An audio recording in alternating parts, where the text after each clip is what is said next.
Hello, everyone. Um, just want to say that I hope you're all staying healthy out there. I hope you're all doing well with this situation that we're dealing with. I hope you're able to stay well quarantined. I know that we're taking every precaution ourselves. And I hope that also, as being an artist, that you'll use this time to really do the best work that you can. I know that it's kind of scary right now. You know, shows have been canceled, galleries are closing down, hopefully just temporarily. And I know they're talking that things could get pretty tough economically down the road. We'll see. Some people are more optimistic, other people are pessimistic. I've learned to not put too much stock in either viewpoint.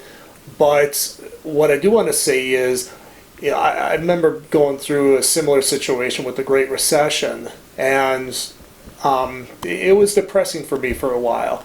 I went through a tough time with sales and everything, and it can really get you down. And I'm hoping that I could be more mentally prepared for it this time around, and I hope that you will be too. What I would say is use this time to do the best work that you can. That one painting that you've been thinking about doing, but you're like, well, it'd take a long time to do. It's really complex. The galleries might not like it, the shows might not like it, but I'd like to do it. Now's a great time to do that. You don't have deadlines, probably don't have any expectations from anybody else. So go ahead and do that painting, really plan it out, really take the time to build up the best body of work that you can, so that when this is over with, you can go back out to the galleries, to the shows, and really just have a body of work that you're incredibly proud of. We all have to really stick together in the art community. We all have to really keep things going. And this is a good time too to make people aware of how important artwork is. As people are trapped in their homes, they're hopefully staring at their empty walls, and they're going to want to put something there, something beautiful. And artwork also can lift people out of scary, depressing times such as this, and transport them to another world, if you will, that they're going to really enjoy. Okay, I just want to talk about this new painting that I'm working on. This is a 36 by 48 inch bison hunt scene. I had actually done this version of this painting about a year ago, a little over a year ago, but the model in the photograph, you can see that he was in it was summertime, the grass was green and everything. So in the 11 by 14, I painted it that way, but I wanted to take it to a higher level. I wanted to do something else with this. So I decided to do a very large version of this and put in the ochre background with the dust and everything like that I've been pretty fond of doing these days. And I'm just going to take you a little bit through the process, how I got to this point. Right now the painting is only half complete. I'm going to be posting a step-by-step series of this on my blog, which is mysketchjournal.com. That's sketches in like sketchbook or sketching. And go there and check it out. I already have a lot of articles posted there that you might find helpful.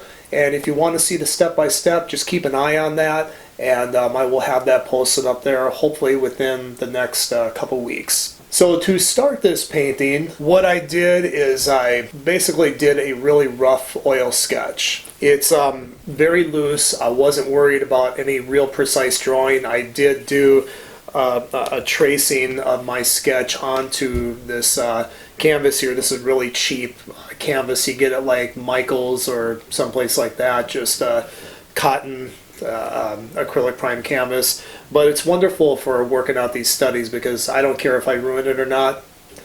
So this is a very loose study, but it gives me an idea of the overall direction that it's going to go. What's the overall color scheme? What's the overall composition? What are the overall value patterns? Things like that. When you're working on a very complex painting, I highly recommend you do these. This could save your painting from being an absolute disaster.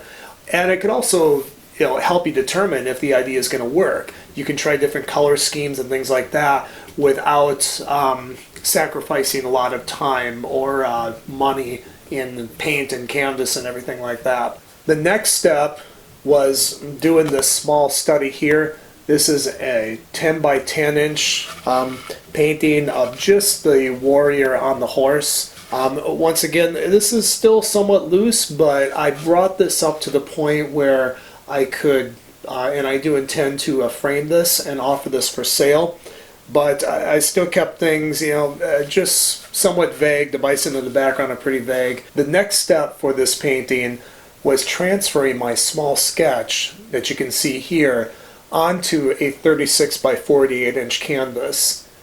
There's several ways you can do this. There's the painstaking method of trying to just redraw it from scratch. I don't see much sense in doing that. I have no ethical problem with enlarging my sketches and tracing that enlargement onto the canvas. I've already done the work, I've already done it small, and I'm not trying to satisfy my ego, if you will, by drawing it big. There are tools like that, like computer enlargements and things like that, that I think we can utilize as artists and still remain sincere to our work. So what I did is I took this sketch, I scanned it into Photoshop, and I enlarged it to a 36 by 48.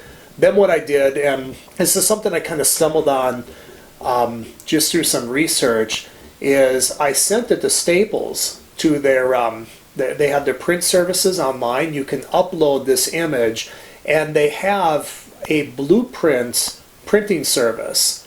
And what you can do, what they will do is they will print out for you just an outline. It doesn't work using this service if you're going to do shading, value transitions or color. It's just merely for outline because it's set up specifically for blueprints. But they will print up to a 36 by 48 inch size. It's a pretty cheap paper, but it gets the job done. And I was able to do this for under $8. Now, prices may vary depending on your location, but you're probably not going to pay more than $10 to do this. And it saves an incredible amount of time versus trying to redraw this, even using a grid and trying to enlarge it through a grid. If you have questions about this service, just post that below. I'll be happy to send you the link. How I got them onto a canvas is I have sheets of carbon transfer paper, and I just tape the big sheet onto the canvas, and I lay the carbon paper underneath that, and then I just trace over the enlargement with a pencil, and every once in a while I'll lift it up to look at it and make sure that it's transferring correctly. Okay, just want to talk a little bit about the actual painting. This is halfway finished. It still has quite a bit to go. The rider, the hunter I should say, he's pretty well blocked in. I had to change his face somewhat. The model in the photograph is, he's an expert on Native American culture, and he does these photo sessions, which I just absolutely love. But he does them for a lot of artists who are in this field. And a lot of other artists will not change him at all. In fact, I've seen a number of paintings in very prestigious galleries where they will paint this model exactly how he is. And I didn't want to do that. I used old Edward Curtis photos to basically get different ideas for changing his facial structure and everything to make him look different. I'm not sure if I'm done yet. We'll find out. The horse on this, I'm pretty happy with how the horse is painted. I'm probably going to cool down some of the warm areas on him. I think when we get this painting under tungsten light, those more red areas are really going to pop out more than I want them to. The bison is mostly finished. I still have to paint in his tail. I might add some highlights in here and there, but you want to be careful when you're adding highlights. I don't want to break up this nice dark shape that's in here. If you do that, that'll probably just destroy this whole thing.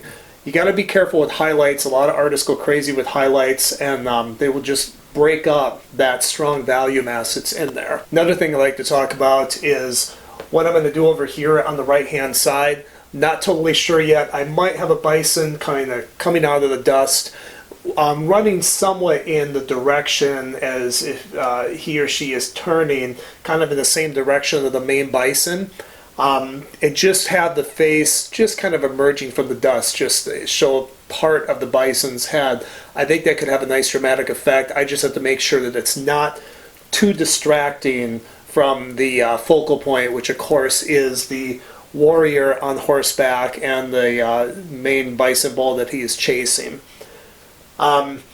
Want to talk one more thing also about the colors that I used. I'm using my full palette at this point, but when I first did the initial block in, I used a very limited palette. It's basically titanium white, cad lemon, which I've used very little of, yellow ochre, transparent red oxide, and Van Dyke brown for my darks.